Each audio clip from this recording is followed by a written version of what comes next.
Why hello there and welcome back to my channel. My name is Margaret Rose. This is a long overdue bookshelf tour. I have two bookshelves. This is one of them, but this is my prettier one, so this is what we're beginning with. I promised my subscribers I would do a bookshelf tour once I reached 100 subscribers, and now we're at 200 subscribers, so as I said, it's long overdue. But I am so excited because I feel like, and I said this when I reorganized my bookshelves are just so personal. You get a glimpse at what I enjoy, genres I like best, where I like to spend most of my free time. And I think that's all that I have to say before we hop right in and let's begin. So a lot of people, I was watching some videos before this just to make sure I got this right, and a lot of people like showed off their trinkets on their shelf, but I don't have the space for that. This bookshelf, it goes all the way through. There's no backing. So I pushed all of the books to the front. I put lights up. That's my little thing. I also have this dollhouse, which somebody pointed out in the comments. I don't really show this bookshelf in any of my videos because it's just an awkward place, but really I didn't grow up with this dollhouse, but it's more like my little siblings' dollhouse, but it is definitely darling. So that's what that is up there. Not really mine, but this is mine, so let's get right into it. This is my fun shelf, so I have all of my YA middle grade romance, fantasy, basically anything but literary fiction, nonfiction, and historical fiction is on this shelf. I recently reorganized it so that it made more sense. I don't really have a way that I organize it except for what kind of makes sense in my mind, which we will get to very soon as I go along and show you what I have on this shelf. So let's just start in this corner over here. We have some middle grade and then some Kate Morton. I've not read anything in this first stack. I think this is The Secret of Platform 13, which is what inspired the Harry Potter series, and it's by Eva Batson, and I read one book by her and it was really good, so I would like to read that. I began the Harry Potter series, but I haven't finished it, and I would like to get into that world, so I think that would be fun. And then Kate Morton, I've just heard good things about, especially The Lake House.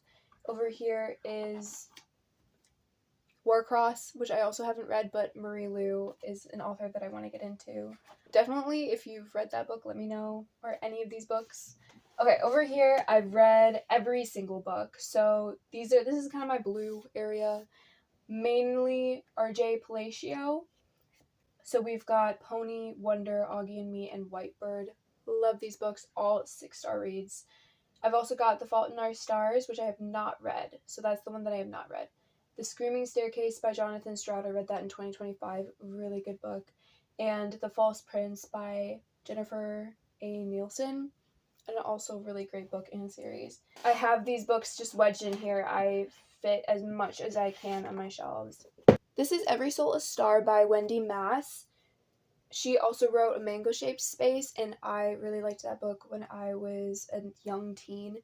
It really reminded me of Wonder in certain ways. It was just a really neat book.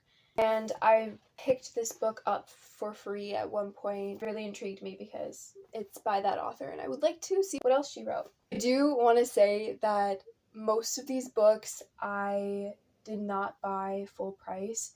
I either got them used for a cheaper price, or I got them like kind of as a hand-me-down, used in for free, or I got them as gifts. So I don't want you to think, because I have so many books, like I'm just spending money left and right. Okay, up here, I've only read one of these, which is this top book. It is Lone Wolf by Reka Klassen. This is an independent book. It was really cute. And then there's some more books here that I would like to read. I would love to get into Stephen King, and I think this would be a good one to begin with. Binding 13 has always intrigued me, and then this is a Rick Riordan book, which also has intrigued me. I don't know much about this, but I've read a few of Kate DiCamillo's books, and they were enjoyable. I would probably read them to my younger siblings.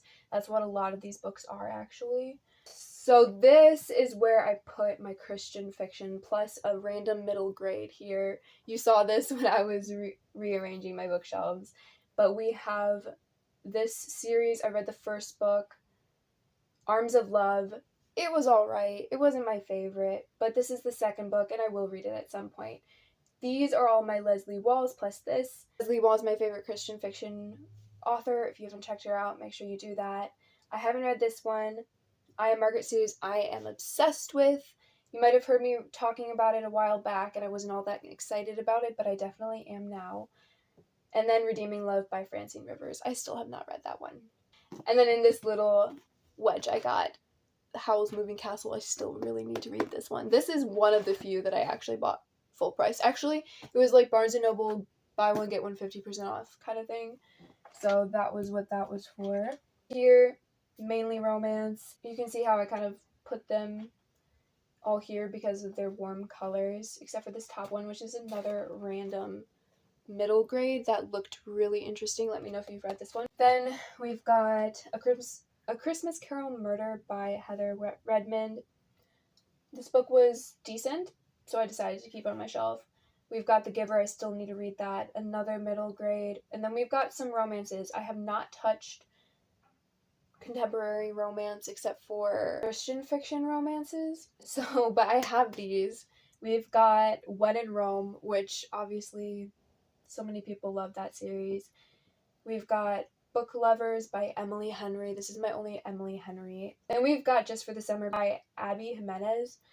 And I actually am looking forward to this book because I've actually heard really good things about it. Another book wedged in here, which is another Marie Lu legend. I really need to get into this. I'm so excited. I've only heard good things. Oh my goodness. I'm pumped. Got this black, dark stack right here. We've got The Heist by Allie Carter. The Lost Bookshop, which I would like to read in March because it gives off St. Patrick's Day vibes, at least for me. Another Frida McFadden. I might want to try to give her another chance. Natasha Preston, which I've seen here and there. The Distance Between Lost and Found, which is a very underrated book. A good summer read. And Six of Crows I haven't read. Zeros looked really interesting. It's two authors, one of which wrote The Uglies, and I think that would be, or what is it, The Pretties? I can't remember. I haven't read that series. But it looked really interesting.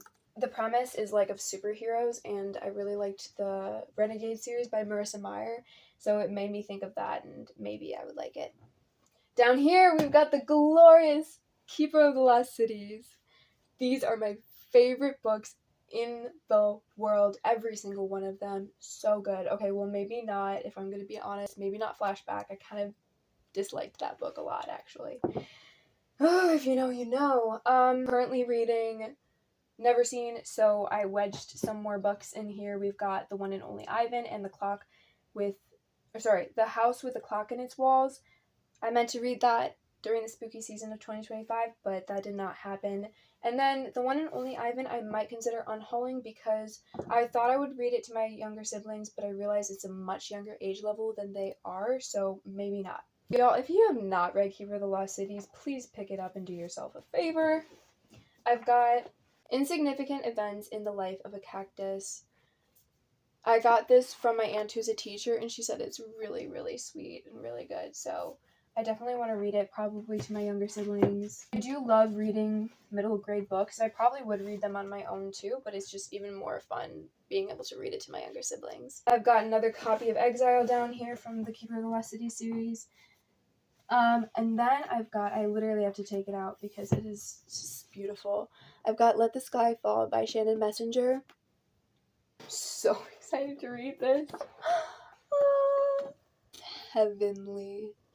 I'm very curious to see how this goes because what if it's just as good as Keeper of the Lost Cities? I highly doubt it. I love Keeper of the Lost Cities, so if she can keep that up, like obviously she has something with her writing. If she can keep that up with this series, and it's a YA series, so maybe it would be more relatable for me. Because I have noticed rereading these books, it's weird. I've started to see them more as children. I'm like, Margaret, stop it. Like, there was this one scene in Exile where the parents, her adoptive parents in the Lost Cities, were trying to communicate with her because she was shutting off and, you know, being all mopey. And I was like, oh gosh, that must be so hard for them. What would I do in their situation? I was like, Am I that old? I was taken aback. I was seeing that scene from the parrot's perspective. I'm like, am I old? So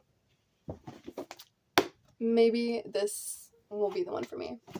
Not to say that Keep It the Lost Cities is any worse. It's still amazing though. Okay, The Coming Storm by Regina Hansen is a book that you must read. So good, especially during the month of March. Again, it has very much St. Patrick's Day vibes. It's also very eerie and kind of gothic in a certain way. It is Scottish, so it's not Irish, but it gives off the same kind of feeling. Echo North sounds really interesting. I've had that one on my shelf for forever, but still not read it. A thriller, and then Divine Rivals, which I got really into a couple years ago. And that's it for my fun shelf. I got a couple of piles over here that I want to show you. First one is this, just books that I could not fit on the shelf. It's honestly really impressive that these were the only books when I reorganized my bookshelf that I could not fit on it. Like, I'm so impressed. So, we've got The Lost Library. It's about a free little library, which I depend on. Probably half of these books are from free little libraries. So I thought that would be cute to read that. I found it in a free little library too. I've heard fun things about this. This is by the same author as the Enola Holmes series, and my siblings and I are going to read this after the Enola Holmes series because we've been really enjoying those together. Turtles All the Way Down by John Green, another author that I really want to get into. So these are the nonfiction, and I was not able to find a shelf for them. I would like to have them separate from the rest. They used to be mixed in, and I don't like that. I've definitely got a lot of Christian fiction. The Devil in the White City is amazing. Just some nonfiction. I do love my memoirs. Now we gotta go move over to my other shelf, which is my literary fiction and historical fiction shelf. So let's go over there. We are here at my two other shelves. I forgot that they're two different shelves, and I'm going to have to hold the camera. I hope this works out okay. Just because it's such a tight space. This is my dresser right here. This is a bed on the other side, so we're just going to go with this. Oh, also up there I actually do have some trinkets. Kind of cute, huh? So up here I have hardcovers. These are mainly historical fiction, with maybe one literary fiction. Out of all of the historical fiction that I've read, I haven't kept one of them. Unless, of course, it's a classic, but that's a whole different thing. As you can see, I kind of try to color code. These are some cool colors. Peace Like a River, a really great book, but I also have learned that it's hard to appreciate if you don't have some sort of guidance while you're reading it. Eleanor Oliphant is Completely Fine is the favorite book of one of my favorite booktubers, and I found it in a free little library, and I was so excited, but I still haven't read it. So excited to do that. Frederick Bachman's Beartown, I thought I might read this year, but I haven't had the chance. I want to definitely read it during the winter. Tinker has been on my shelf for a very long time, still haven't read it. Jen Karen, At Home at Midford. It looks so cute. Very like springy vibes, maybe even summer. My sister read the first book. My grandma read a lot of the series. I think it would be a good thing to try. I'm not sure if it's my thing, but of course we've got some more down here. I haven't read any of these until we get to the bottom, which are my Mitch Albom books. I have learned to really like Mitch Albom's books, and I would like to read more. Over here we've got my classics. I love The Ballad of the White Horse. It kind of got me into poetry. It's one of my favorite books of all time. The Shadow of the Wind is a Spanish translated classic, kind of a modern classic, I think. My friend's favorite book, and I would like to read that. The Perks of Being a Wallflower, the movie made me sob, and I would love to read the book. The Outsiders, of course, so good. The Handmaid's Tale, would love to read that. Tale of Two Cities, of course, love that one. The Grapes of Wrath I have not read yet.